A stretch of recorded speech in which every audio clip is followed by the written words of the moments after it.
4வது தசகம் முதல் ஸ்லோகம். ஹே குருவாயூரப்பா, எந்த அளவு ஆரோக்கியம் தங்களை ஆராதிக்க தேவையோ அந்த அளவு ஆரோக்கியத்தை மட்டும் தாங்கள் எனக்கு அனுகிரகிக்க வேண்டும். அப்படி ஆரோக்கியம் கிடைக்குமானால் அஷ்டாங்க யோகத்தை அனுஷ்டித்து அதன் மூலம் தங்களுடைய அனுகிரகத்தை சீக்கிரத்தில் அடைவேன், இது உறுதி. 2வது ஸ்லோகம். ஹே குருவாயூரப்பா, நாங்கள் தங்களையே நம்பி பக்தி செய்து வருபவர்கள். பிரம்மச்சரியம், அஹிம்சை, அஸ்தேயம் முதலிய யமங்களாலும் ஸ்நானம் முதலிய நியமங்களாலும் நாங்கள் பரிசுத்தர்களாக்கப்பட்டோம். மேலும் பத்மாசனத்தையோ சுக்காசனத்தையோ அமைத்துக் கொள்கிறோம் என நம்பூதிரி ஸ்ரீ குருவாயூரப்பனிடம் பிரார்த்திக்கிறார். 3வது ஸ்லோகம். ஹே குருவாயூரப்பா, கீழ் சொன்னபடி ஆசனத்தில் அமர்ந்து எப்பொழுதும் பிரணவ தியானம் செய்தும் பிராணாயாமம் செய்தும் பரிசுத்தர்களாக ஆகிறோம். பிறகு விஷயங்களினின்றும் இந்திரியங்களை விலக்கிக் கொண்டு தங்களை உபாசிப்பதில் ஆவல் கொண்டிருக்கின்றோம் என்று நம்பூதிரி ஸ்ரீ குருவாயூரப்பனிடம் தெரிவிக்கிறார். 4வது ஸ்லோகம். ஓ குருவாயூரப்பா, தங்களுடைய சரீரம் வேத பிரதிபாத்தியமானது. அதனால் அதன் தத்துவம் சாதாரண கண் படைத்தோருக்கு புலப்படாதது. அத்தகைய தங்கள் திவ்ய ரூபத்தில் அடிக்கடி புத்தியை செலுத்துகிறோம். அதனால் பக்தி ரசத்தையும் ஹிருதய கனிவையும் பெறுவோம் என நம்பூதிரி தெரிவிக்கிறார். 5வது ஸ்லோகம். ஓ குருவாயூரப்பா, நாங்கள் தங்களை நம்பி இருக்கிறோம். தியான யோகத்தை இடைவிடாது அபியசித்து வருகிறோம். இவ்வாறு பல காலமாக தியான யோகத்தை அபியசித்ததின் பயனாக தங்கள் திருமேனியின் தியானத்தை மிக ஸ்பஷ்டமாகவும் அழகாகவும் மனதில் கொள்ளலானோம் என நம்பூதிரி குருவாயூரப்பனிடம் தெரிவிக்கிறார். 6வது ஸ்லோகம். ஓ குருவாயூரப்பா, தங்களுடைய இத்தகைய பூர்ண ரூபத்தை நாங்கள் தியானித்து வருகிறோம். அப்படி தியானிக்கும் எங்களுடைய மனதை தங்கள் திவ்ய ரூபத்தின் சௌந்தரியம் கவர்ந்து விட்டது. அப்படி கவர்ந்த பூர்ணானந்த ரூபமான பரபிரம்மம் எங்கள் மனதில் பிரகாசித்து வருகிறது. 7வது ஸ்லோகம். ஓ குருவாயூரப்பா, தாங்கள் உலகிற்கே அதிபதி. பிரம்மானுபவமாகிற தங்களுடைய விஷயமாக கொண்ட நிர்விகல்ப சமாதியை அடைந்துள்ளோம். இதிலிருந்தும் நழுவுதல் ஏற்பட்டால் திரும்பவும் நாங்கள் தாரணை முதலியதை ஆரம்பிப்போம். 8வது ஸ்லோகம். ஓ குருவாயூரப்பா, கீழே சொன்னபடி அடிக்கடி தாரணை முதலியவற்றை அபியசிப்பதால் தங்கள் ஸ்வரூபம் அதிகம் தெரிய தொடங்குகிறது. அந்த தங்கள் ஸ்வரூபமாகிற பர பிரம்மானுபவத்தால் மட்டற்ற மகிழ்ச்சி அடையலானோம். அதன் பயனாக ஜீவன் முக்தர்களான பக்தர்களுள் சிறந்த ஸ்தானத்தை அடைந்து சுகர், நாரதர் முதலியோரை போல நாங்களும் சஞ்சரிப்போம் என்கிறார் ஸ்ரீ பகவானை நேரில் அனுபவித்த நம்பூதிரி.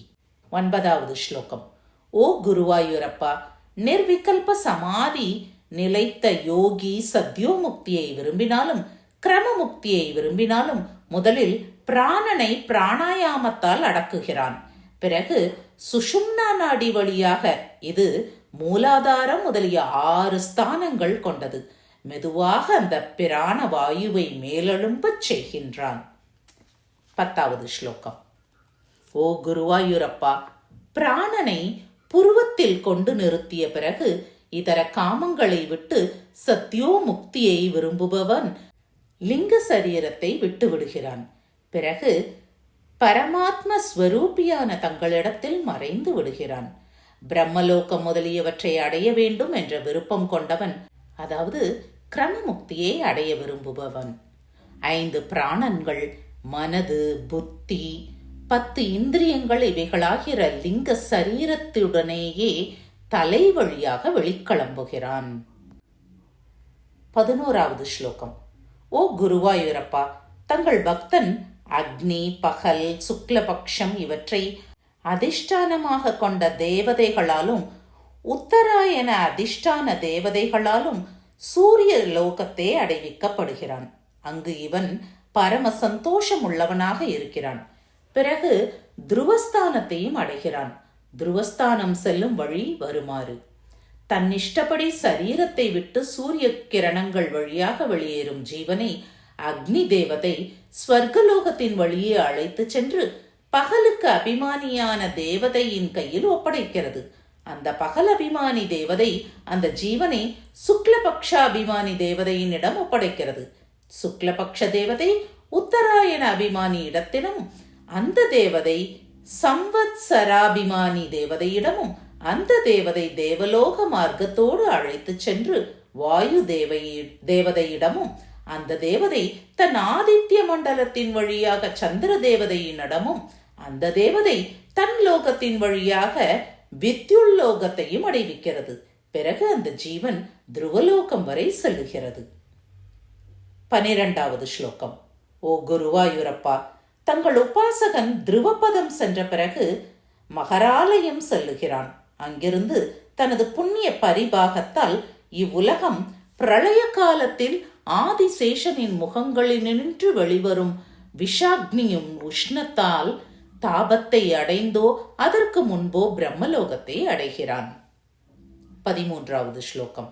ஓ குருவாயூரப்பா, தங்கள் பக்தன் பிரம்மலோகத்தை அடைந்து அங்கேயோ அல்லது தங்கள் லோகத்திலேயோ வசித்துக்கொண்டு மகா பிரளயம் ஏற்படும் போது மோட்சத்தை அடைந்து விடுகிறான். அல்லது தன் இஷ்டப்படி பிரளயத்திற்கு முன்னதாகவே தனது யோக பலத்தால் பிரம்மாண்டத்தை பிளந்து கொண்டு முக்தனாகிறான். பிரளயம் என்பது பிரகிருதி காரியங்களான மகத், அகங்காரம், 5 தன்மாத்திரைகள், இவைகள் அதனதன் காரணங்களில் லயிப்பதே ஆகும். 14வது ஸ்லோகம்.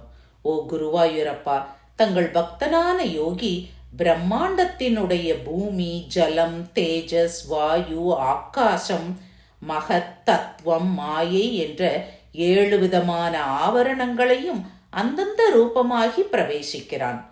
ஆங்காங்கு நிரதிஷ்யமான சௌக்கியத்தை அனுபவிக்கிறான்.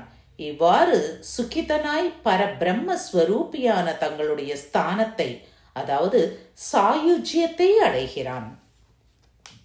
15வது ஸ்லோகம். இதுவரை இந்த தசகத்தால் அஷ்டாங்க யோகத்தால் ஈஸ்வர உபாசனையையும் அதன் பலனாக பகவானுடைய சாயுஜ்யத்தையும் விவரித்து ஸ்ரீ நம்பூதிரி கடைசியாக தமக்கு ரோக நிவர்த்தியையும் பகவானிடம் பிரார்த்திக்கிறார். ஓ குருவாயூரப்பா, அர்ச்சிராதி மார்க்கத்தை அடைகிறவன் திரும்பி வருவதில்லை. தன் இஷ்டப்படி சரீரத்தை விட்டு அக்னி முதலிய தேவதைகளின் மூலமாக பகவானின் பாதத்தை அடைவதே அர்ச்சிராதி மார்க்கம் எனப்படும். சச்சிதானந்த ஸ்வரூபியான ஹே பிரபு, தங்கள் குணங்களின் மேன்மைகளையே எண்ணி எண்ணி கீர்த்தனம் செய்து வரும் என்னை வெளிப்படையாகவும் உட்புறமாகவும் என்னிடம் இருக்கும் சகல ரோகங்களிலிருந்து என்னை ரட்சிக்க வேண்டும். ஸ்ரீஹரையே நமக. சர்வத்திர கோவிந்த நாம சங்கீர்த்தனம். கோவிந்த கோவிந்தா.